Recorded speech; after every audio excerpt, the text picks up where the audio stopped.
നമസ്കാരം. പുതുവർഷം, പിറന്നാൾ, മറ്റ് വാർഷികങ്ങൾ, ഇത്തരം സമയങ്ങളിലൊക്കെ നമ്മൾ ജീവിതത്തിൽ വരുത്താൻ ആഗ്രഹിക്കുന്ന ചില മാറ്റങ്ങൾ കൊണ്ടുവരാനായിട്ട് തീരുമാനമെടുക്കാറുണ്ട്. പലപ്പോഴും അത്തരം തീരുമാനങ്ങൾ നടപ്പിലാക്കുന്നതിന് നമ്മളിൽ പലരും പരാജയപ്പെടാറുമുണ്ട്. ഇത്തരം തീരുമാനങ്ങൾ എടുക്കുന്നത് ഒരുപക്ഷെ ഏറ്റവും കൂടുതൽ ഈ ന്യൂ ഇയർ സമയത്തായിരിക്കും, പുതുവർഷ സമയത്തായിരിക്കും. നമ്മളതിനെ അത്തരം തീരുമാനങ്ങളെ സാധാരണഗതിയിൽ ന്യൂ ഇയർ റെസല്യൂഷനുകൾ എന്നാണ് വിളിക്കുന്നത്. ഇത്തരം തീരുമാനങ്ങൾ പലതും നടപ്പിലാകാത്തത് കൊണ്ട് തന്നെ അത് ഈ വർഷമൊക്കെ ഒരുപാട് തമാശകൾക്ക് കാരണമാകാറുണ്ട്. ഇഷ്ടംപോലെ മീമുകളൊക്കെ നമ്മൾ കാണാറുമുണ്ട് ന്യൂ ഇയർ റെസല്യൂഷനുകൾ എടുക്കുന്നതും അവ മുന്നോട്ട് കൊണ്ടുപോകാൻ കഴിയാതിരിക്കുന്നതിനെ പറ്റിയും.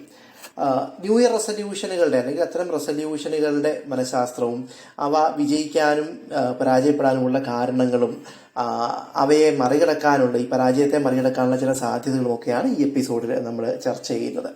ഈ വിഷയം വളരെയധികം ഒന്നും പഠനങ്ങൾ നടന്നിട്ടുള്ളൊരു മേഖലയല്ല.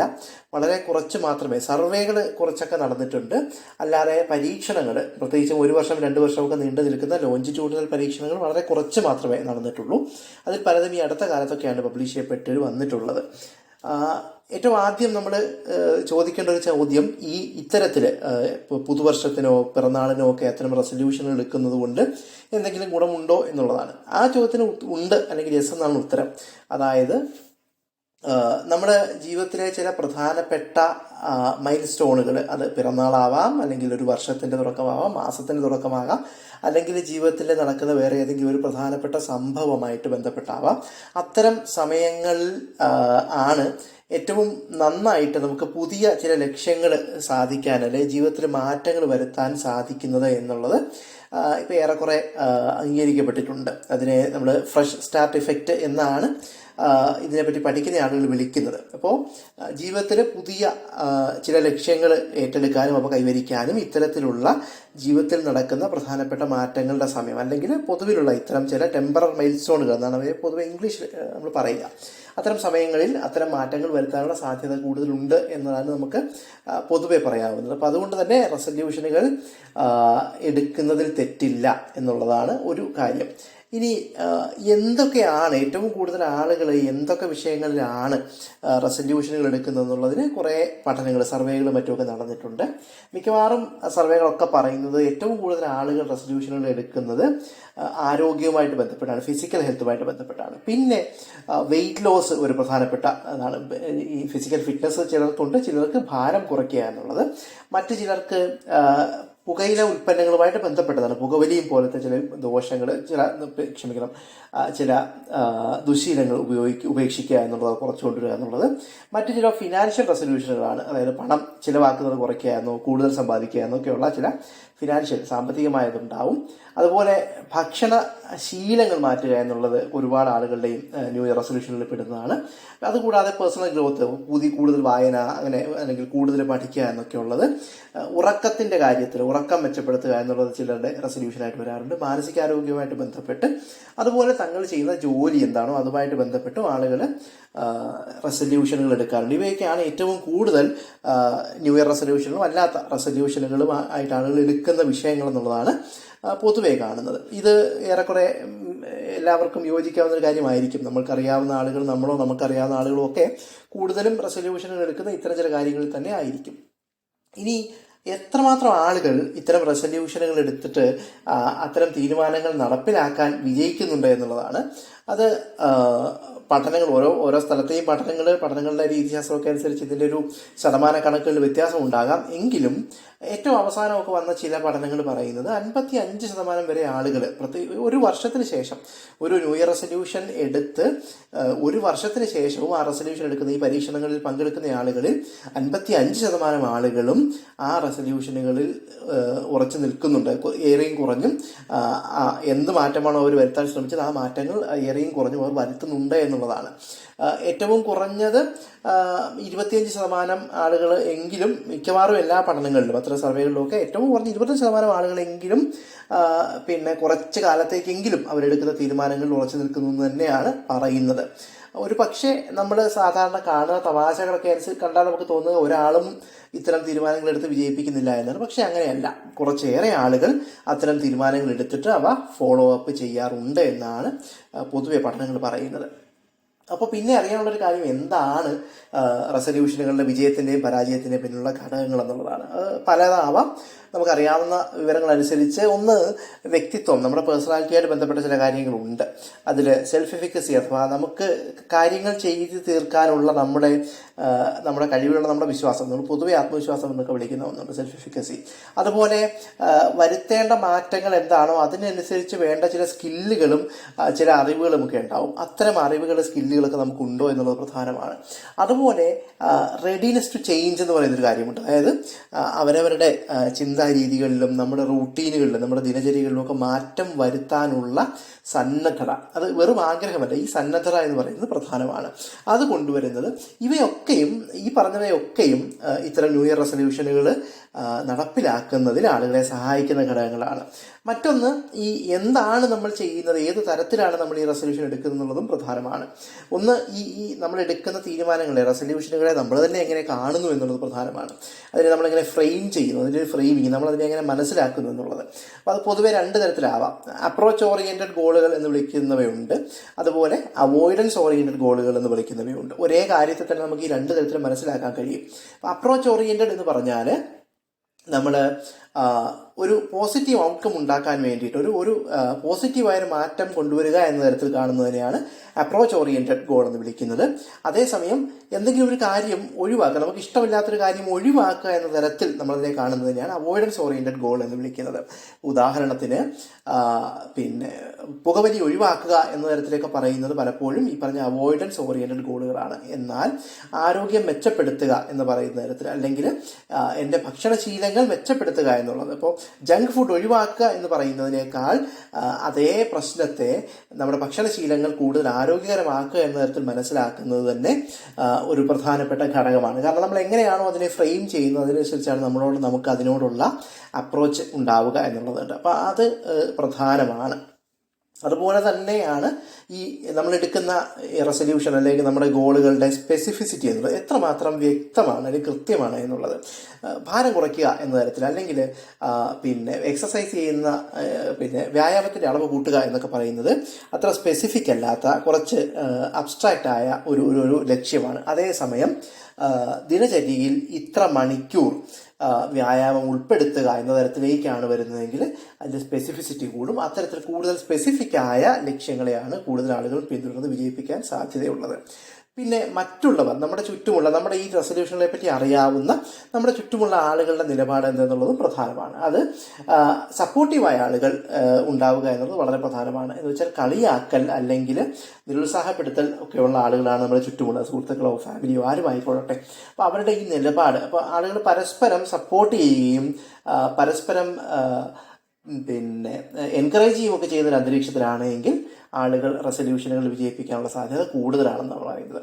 പിന്നെ നേരത്തെ പറഞ്ഞ പേഴ്സണാലിറ്റിയുടെ കൂട്ടത്തിൽ തന്നെ പറയാവുന്ന ഒന്നാണ് റെസിലിയൻസ് എന്ന് പറഞ്ഞതെന്ന് വെച്ചാൽ തിരിച്ചടികൾ ഉണ്ടാവുമ്പോഴും ആ തിരിച്ചടികളിൽ നിന്നും തിരിച്ചു വരാനുള്ള ഒരു കഴിവിനെയാണ് നമ്മൾ റെസിലിയൻസ് എന്ന് വിളിക്കുന്നത്. ഇതും ന്യൂ ഇയർ റെസൊല്യൂഷനുകളുടെ കാര്യത്തിൽ വളരെ പ്രധാനമാണ്. കാരണം ജീവിതത്തിൽ നമ്മൾ വരുത്താൻ ശ്രമിക്കുന്ന ഏത് മാറ്റത്തിനും ചെറിയ ചെറിയ തിരിച്ചടികൾ ഉണ്ടാവാം. വ്യായാമമാണെങ്കിൽ വ്യായാമം നമ്മൾ ഒരു മാസക്കാലം നിരന്തരം വ്യായാമം ചെയ്യുകയും അതിനുശേഷം എന്തെങ്കിലും ഒരു സംഭവം കൊണ്ടൊക്കെ ഈ വ്യായാമത്തിന് തടസ്സം വരികയും ചെയ്യാം. അപ്പോൾ ആ തടസ്സത്തിൽ നിന്ന് വീണ്ടും തിരിച്ച് പാതയിലേക്ക് വരിക എന്നുള്ളത് ഒരു കഴിവ് വേണം. അതിനാണ് നമ്മൾ ഈ റെസിലിയൻസ് എന്ന് വിളിക്കുന്നത്. അപ്പോൾ അത്തരത്തിൽ ഈ റെസിലിയൻസ് എന്ന് പറയുന്നതും ന്യൂ റെസൊല്യൂഷനിലെ ഇത്തരത്തിൽ റെസൊല്യൂഷനുകൾ ഉണ്ടാക്കി അവയെ വിജയിപ്പിക്കുന്നതിന് സഹായിക്കുന്ന ഘടകം ആണ്.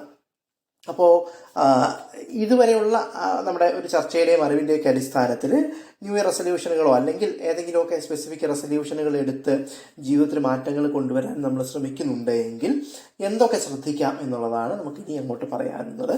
ഒന്ന്, പ്രോബ്ലം സോൾവിങ്ങിനും പ്ലാനിങ്ങിനും ഒക്കെ നമ്മൾ ഉപയോഗിക്കുന്ന ഒരു ചുരുക്ക എഴുത്തുണ്ട്, സ്മാർട്ട് എന്നുള്ളതാണ്. അതായത് നമ്മൾ തിരഞ്ഞെടുക്കുന്ന ലക്ഷ്യം എന്തു ആയിക്കോട്ടെ, റെസൊല്യൂഷനായിട്ട് നമ്മൾ തിരഞ്ഞെടുക്കുന്ന ഏത് ലക്ഷ്യവും സ്പെസിഫിക് ആവണം, മെഷറബിൾ ആവണം, അച്ചീവബിൾ ആവണം, റെലവൻ്റ് ആവണം, ടൈം ഫ്രെയിംഡ് ആവണം. ഇതിനാണ് നമ്മൾ ഈ സ്മാർട്ട് എന്ന് വിളിക്കുന്നത്. ജോർജ് ഡോറൻ എന്ന് പറയുന്ന ഒരു ശാസ്ത്രജ്ഞനാണ് ഈ സ്മാർട്ട് എന്ന് പറയുന്ന ഒരു അക്രോണിം മുന്നോട്ട് വെച്ചത്. സ്പെസിഫിക് ആവുക, മെഷറബിൾ ആവുക എന്ന് പറഞ്ഞാൽ ഞാൻ നേരത്തെ സ്പെസിഫിസിറ്റി കാര്യം ഞാൻ നേരത്തെ തന്നെ പറഞ്ഞു.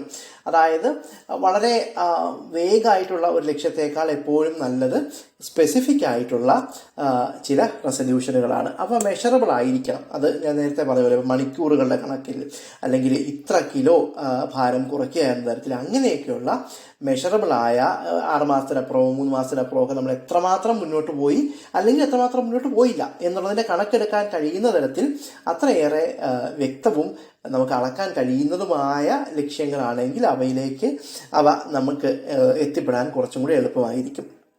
അച്ചീവബിൾ ആയിരിക്കണം എന്ന് പറഞ്ഞാൽ നമ്മുടെ നിലവിലുള്ള അവസ്ഥയും ഒക്കെ വെച്ചിട്ട് സാധിച്ചെടുക്കാവുന്ന ലക്ഷ്യങ്ങളായിരിക്കണം. പിന്നെ വീട്ടിൽ നിന്നല്ലാതെ പുറത്തുനിന്ന് ഭക്ഷണം കഴിക്കുന്ന ഒരാൾ, സ്വന്തമായിട്ട് പാചകം ചെയ്യുന്നുമില്ല, അങ്ങനെ ഒരാൾ ഞാൻ ജങ്ക് ഫുഡ് ഒന്നും കഴിക്കില്ല എന്ന് തീരുമാനിക്കുന്നത് പലപ്പോഴും അച്ചീവബിൾ ആകണമെന്നില്ല. നേരെ മറിച്ച് ജങ്ക് ഫുഡിൻ്റെ അളവിൽ എത്ര കുറവ് കൊണ്ടുവരാൻ കഴിയുമെന്ന തരത്തിലേക്കൊക്കെ ആയിരിക്കും നമുക്ക് പലപ്പോഴും അതിനെ എടുക്കാൻ കഴിയുക. അപ്പം അതുകൊണ്ട് അച്ചീവബിൾ ആയിരിക്കണം. ഒരുപാട് ഓവർ അംബീഷ്യസ് ആയിട്ടുള്ള ലക്ഷ്യങ്ങൾ എടുത്താൽ പലപ്പോഴും പരാജയപ്പെടാൻ സാധ്യതയുണ്ട് എന്നുള്ളതാണ്. മറ്റൊന്ന് റെലവൻ്റ് ആയിരിക്കണം എന്ന് പറഞ്ഞാൽ നമുക്ക് അർത്ഥം കണ്ടെത്താൻ കഴിയുന്ന, നമുക്ക് പ്രാധാന്യമുള്ള ഒന്നായിരിക്കണം. മറ്റുള്ളവരുടെ പ്രതീക്ഷകളോ മറ്റുള്ളവരുടെ ഉപദേശങ്ങളോ അനുസരിച്ച് മാത്രം ഉള്ള ഒരു ലക്ഷ്യം കയ്യിലെടുത്തു കഴിഞ്ഞാൽ പലപ്പോഴും അത് നമുക്ക് പേഴ്സണലി മീനിങ് ഫുൾ ആവണം അല്ലെങ്കിൽ നമുക്ക് അർത്ഥപൂർണ്ണമാകണമെന്നില്ല. അങ്ങനെയുള്ള ഒരു ലക്ഷ്യത്തെ പിന്തുടരാനുള്ള സാധ്യത കുറഞ്ഞിട്ടുണ്ടാവും. അതുപോലെ ടൈം ഫ്രെയിമിലുണ്ടായിരിക്കണം എന്ന് പറഞ്ഞാൽ എത്ര സമയത്തിനുള്ളിൽ എന്തുമാത്രം എന്നൊക്കെയുള്ള കാര്യത്തിൽ നമുക്ക് കുറച്ച് വ്യക്തത ഉണ്ടാവണം എന്നുള്ളത് ഇതും പ്രധാനമാണ്. അപ്പം അത്തരത്തിൽ നമ്മുടെ ആഗ്രഹം എന്താണോ അതിനെ ഈ പറഞ്ഞ തരത്തിൽ ഫ്രെയിം ചെയ്തെടുക്കുക എന്നുള്ളത് വളരെ പ്രധാനമാണ്. അപ്പം അതുപോലെ വലിയ ലക്ഷ്യങ്ങളാണെങ്കിൽ ഈ വലിയ ലക്ഷ്യങ്ങളെ ചെറിയ ചെറിയ ടാസ്കുകളായിട്ട് തിരിക്കുകയും ഈ ടാസ്കുകൾക്കൊക്കെയും ഒരു ഏകദേശം ഇത്ര സമയം കൊണ്ട് ഞാൻ അതിലേക്ക് എത്തുമെന്ന തരത്തിലേക്ക് ഉള്ള ഒരു ചില മൈൽ സ്റ്റോണുകൾ ഏർപ്പെടുത്തുകയും ചെയ്യുന്നത് സഹായിക്കും. അത് ലക്ഷ്യങ്ങളിലേക്ക് അടുക്കാനും സഹായിക്കും. എത്രമാത്രം നമ്മൾ വിജയിച്ചു അല്ലെങ്കിൽ പരാജയപ്പെട്ടു എന്നുള്ളതിനെ കണക്കെടുക്കാനും സഹായിക്കും. അതുപോലെ നേരത്തെ പ്ലാൻ ചെയ്യുക എന്നുള്ളതാണ്. പെട്ടെന്ന് തീരുമാനിച്ച് നാളെ മുതൽ അത് നന്നായിക്കൊള്ളാമെന്ന് തീരുമാനിക്കുന്നതിനേക്കാൾ പിന്നെ ജനുവരി 1 മുതൽ തന്നെ മാറും എന്നുള്ളതിനേക്കാൾ നമുക്ക് ഈ പറഞ്ഞ ന്യൂ ഇയർ റെസൊല്യൂഷൻ എന്ന് പറയുന്നതിനെ ജനുവരി 30 കൊണ്ടുപോയാലും കുഴപ്പമൊന്നുമില്ല. അത് നമ്മൾ കൃത്യമായിട്ട് പ്ലാൻ ചെയ്ത് നമുക്ക് എത്രമാത്രം മാറ്റങ്ങൾ വേണ്ടി വരും, എത്രമാത്രം സമയം ചെലവാക്കേണ്ടി വരും, അതിൽ എന്തൊക്കെ മാറ്റങ്ങളാണ് ജീവിതത്തിൽ വേണ്ടതെന്നൊക്കെ നമ്മൾ തീരുമാനിച്ച് അത്തരത്തിൽ പരമാവധി സ്പെസിഫിക് ആയി പ്ലാൻ ചെയ്തുകൊണ്ട് ചെയ്യുന്നതാണ് എപ്പോഴും നല്ലത്. അതുകൊണ്ട് തന്നെ ഒരല്പം മുന്നോട്ട് നീക്കി വെക്കുക എന്നുള്ളത് വലിയൊരു പ്രശ്നമായിട്ട് കാണേണ്ടതില്ല. നമുക്ക് കണ്ടെത്താവുന്ന മൈൽ സ്റ്റോണുകൾ പലതും ഉണ്ടാവും. ഇപ്പോൾ ഫെബ്രുവരി 14 ഒരു ദിവസമായിട്ട് എടുക്കാം, അല്ലെങ്കിൽ ജനുവരിയിലെ തന്നെ നമുക്ക് പ്രധാനപ്പെട്ട വേറെ ഒരു ദിവസത്തെ എടുക്കാം. അപ്പോൾ ഇന്ന മൈൽ സ്റ്റോൺ എന്നതിനേക്കാൾ പ്രധാനം നമ്മൾ കൃത്യമായി പ്ലാൻ ചെയ്ത് നമ്മൾ തയ്യാറായിട്ടാണോ ഇത്തരം മാറ്റങ്ങൾക്ക് ശ്രമിക്കുന്നത് എന്നുള്ളതാണ് പ്രധാനം. അതുപോലെ ചിലയിനം മാറ്റങ്ങൾക്ക് മറ്റുള്ളവരുടെ സഹായം കൂടെ വേണ്ടി വരാം. ഉദാഹരണത്തിന് പുകയിലയുടെ ശീലം അല്ലെങ്കിൽ പുകവലിയോ മറ്റേതെങ്കിലും തരത്തിലുള്ള പുകയിലയോ അല്ലെങ്കിൽ ഏതെങ്കിലും സാധനങ്ങളുടെ ഉപയോഗവുമായിട്ട് ബന്ധപ്പെട്ട ശീലങ്ങൾ മാറ്റാൻ നമ്മൾ ഒരാൾ തീരുമാനിച്ചു എന്നതുകൊണ്ട് കഴിയണമെന്നില്ല. കാരണം അത്തരം സബ്സ്റ്റൻസുകൾ പലതും അഡിക്ഷനോ അല്ലെങ്കിൽ ഒരു ഡിപ്പെൻഡൻസിയോ ഒക്കെ ഉണ്ടാക്കുന്നവയാണ്. അതുകൊണ്ട് തന്നെ അത്തരം ചില ശീലങ്ങളിൽ മാറ്റം വരുത്താൻ പ്രൊഫഷണൽ സഹായം പലപ്പോഴും വേണ്ടി വരാം. അങ്ങനെ വേണ്ട സന്ദർഭങ്ങളിൽ പ്രൊഫഷണൽ സഹായം കൂടി എടുത്തുകൊണ്ട് മാത്രമേ നമുക്ക് അത്തരം ഗോളുകൾ സെറ്റ് ചെയ്ത് അവ ഇതിലേക്ക് പോകാൻ കഴിയുള്ളൂ. അതുപോലെ വളരെ പ്രധാനപ്പെട്ട ഒരു കാര്യം തടസ്സങ്ങൾക്കും അല്ലെങ്കിൽ പരാജയങ്ങൾക്കുമൊക്കെ നമ്മൾ തയ്യാറായിരിക്കണം എന്നുള്ളതുമാണ്. നേരത്തെ പറഞ്ഞ പോലെ തന്നെ വ്യായാമമായിക്കൊള്ളട്ടെ, ഭക്ഷണശീലത്തിലെ മാറ്റങ്ങളായിക്കൊള്ളട്ടെ, ഇതിനകത്തൊക്കെയും നമ്മൾ തീരുമാനിച്ച് മുന്നോട്ട് പോകുമ്പോഴും ഏതെങ്കിലും തരത്തിലുള്ള തടസ്സങ്ങളൊക്കെ ഉണ്ടാവാം. അത്തരം തടസ്സങ്ങൾ ഉണ്ടാകുമ്പോൾ നമ്മൾ എന്ത് ചെയ്യുന്നു എന്നുള്ളത് വളരെ പ്രധാനമാണ്. ഇത് എന്നെക്കൊണ്ട് കഴിയില്ല എന്ന് വെച്ച് വിട്ടുപോകാൻ വളരെ എളുപ്പമാണ്. എന്നാൽ നമ്മൾ നമ്മളോട് തന്നെ സെൽഫ് കമ്പാഷൻ എന്നൊക്കെ പറയുന്നത്, നമ്മൾ നമ്മളോട് തന്നെ കുറച്ചുകൂടെ സഹാനുഭൂതിയോടെ പെരുമാറുകയും ഇത്തരത്തിലുള്ള സെറ്റ് ബാക്കുകൾ, പുറമോട്ട് പോക്ക് ജീവിതത്തിൽ നമ്മൾ ചെയ്യുന്ന എല്ലാ കാര്യങ്ങളിലും സഹജമായി ഉണ്ടാകാവുന്നതാണ് എന്നും അവിടെ നിന്നും വീണ്ടും മുന്നോട്ട് പോവുക എന്നുള്ളതാണ് എന്നുള്ള ധാരണ, ബോധ്യം നമ്മൾ നമുക്കുണ്ടാക്കി കൊടുക്കുക എന്നുള്ളത് പ്രധാനമാണ്. അതിനെ പൊതുവെ സെൽഫ് റെഗുലേഷൻ എന്നൊക്കെ വിളിക്കാറുണ്ട്.